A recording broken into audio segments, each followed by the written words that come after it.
God kind of took me like we would take a 2-year-old and set him down. I felt like he took me and set me down like a 2-year-old and looked at me lovingly and said, first of all, it was never your fear and shame or your guilt and blame to bear. It was thrown on you like someone threw a blanket on you. Your fear and shame and guilt and blame through what you went through was not yours to bear. He said, and second of all, I died on the cross to set you free from that. Write the books. Don't let anyone make you feel shamed again. And hold your head up high. And I have. That's so amazing to hear. I mean, I guess going from there as well, especially, you know, you've said you even came in today and you said you've done a lot of interviews kind of like this. I guess my big question is, you know, what has your family's life been like in all these interviews and even these books that you've published? You know, what has your family thought about this? It's pretty amazing. When you read the books, you understand the books. Probably should just give a little insight into that. They are my true story. The first book was received so well that I needed to write the sequel. There was a lot more questions. They can be read individually. They stand in their own right. But again, the first book will get people to understand the impact of abuse. What I like about writing it in novel form is that I like to read novels. I'm not a real good reading how-to books or I did this or you need to do this. If I read a book and it has a message in it that I can relate to, get to know the characters, and then realize that these are even real people, I can learn so much from it. And that's what I have tried to do with both of the books. My family, when you read the books, you'll understand this. I'm very close to my 3 brothers. I have 3 brothers. I was the youngest. They were my heroes.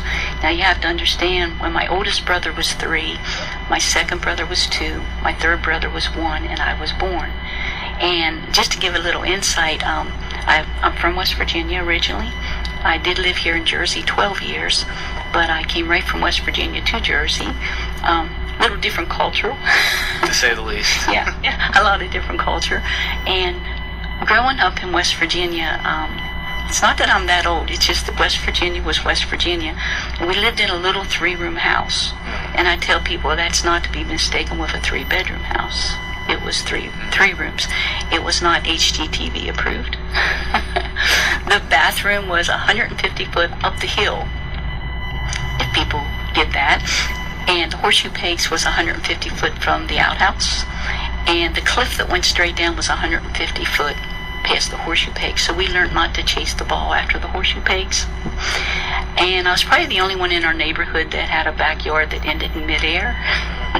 So often people ask me if I was afraid of the cliff, of falling over the cliff. And I said no. I said I was more afraid of the outhouse hole because they cut it for big people. And I was little. And I'd hold on for dear life feeling like I was going to fall down the outhouse hole. I thought I'd be lost there 3 days before they'd find me. I was never afraid of the cliff. So we had a good family, and that's the thing about the books too. They have a lot of heartwarming stories, and my brothers were my heroes, and to this day they have adamantly supported me. My mother has adamantly supported me. My husband is my best supporter, and my children had rallied around me too. So there's a few here and there that felt I should still keep all the ghosts in the closet, but that's because they haven't dealt with their own ghosts, and I understand that.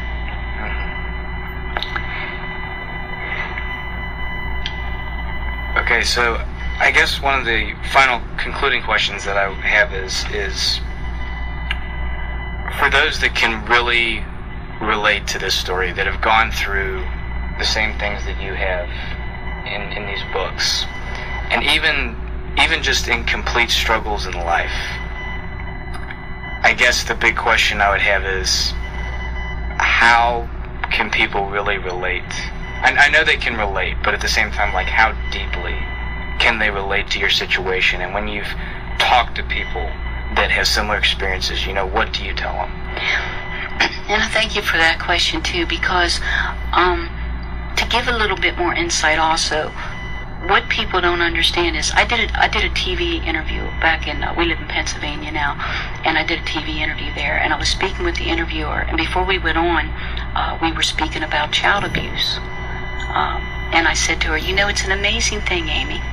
People they don't like to talk about domestic abuse, but if they have to, unfortunately, a lot of the outlook on that is like, well, they know better, they should leave the situation. Everyone has the answers of what everyone should do to walk out of that abuse, which is really unfair to the abused, because that is a situation that they grew into. It didn't just happen. Then you get to child abuse. And people don't like to talk about child abuse because the child has no choice and people feel helpless. And when people feel helpless, they don't want to talk about the subject. If you take it deeper to the subject of child sexual abuse, people want to crawl under a rock. Here's the problem with that.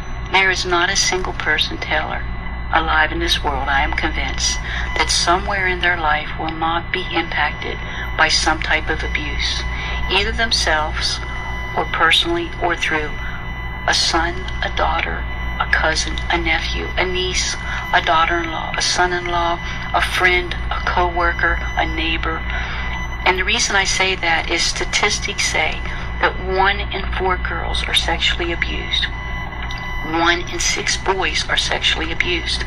That is based on a 40% report rate, which means those numbers are skewed because they don't count the other 60% that aren't reported.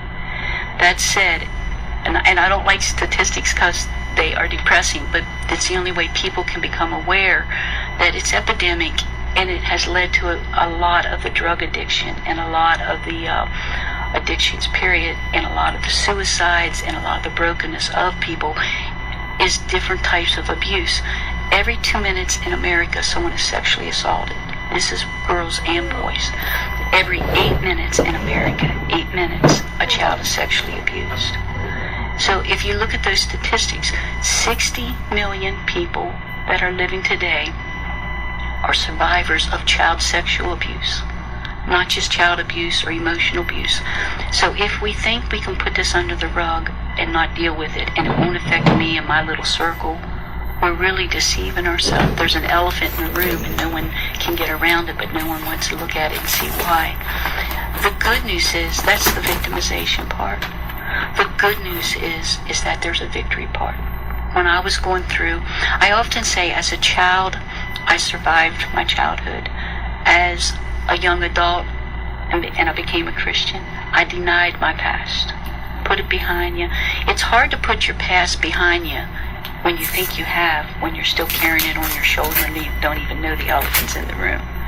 So through my young adult, I denied it. Through my older adults, God said to my heart, am I God enough to bring you out of your childhood, but am I not God enough to heal you from it? So often, even as Christians, we settle. If we don't know God, we look at him as a God who's afar off and hasn't heard our cry. But he's heard every cry. Every time you cried, the angels cried with you.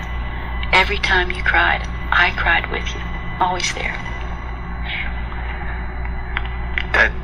That really is an incredible life experience that you've just shared with us on the air, and I thank you from the bottom of my heart, because I know what has just been said, a lot of you listening can relate to, and I just pray that all of you listening will really understand, the power of God, that we serve a God that nothing is too big for him, and the line that you said, he and the angels cry with you when you cried, but it comes down to your choice. That is such a powerful thing, and I feel like even in today's day and age, I feel like a lot of young people as well, they always feel like, the choices they make are just way bigger, and they always feel like, God can't get them out of it. But at the same time, the reality is just let God work with you. Understand that, when you mourn, he mourns. When you rejoice, he rejoices with you. I mean, that's what he says in his word. Miss Marsha, Barth, we just thank you for coming into the studio today and sharing this with all of us, and just God bless you and everything you do. And please, everybody listening, go out and get The Shattering and The Shattering 2. They are great books. You will not regret it.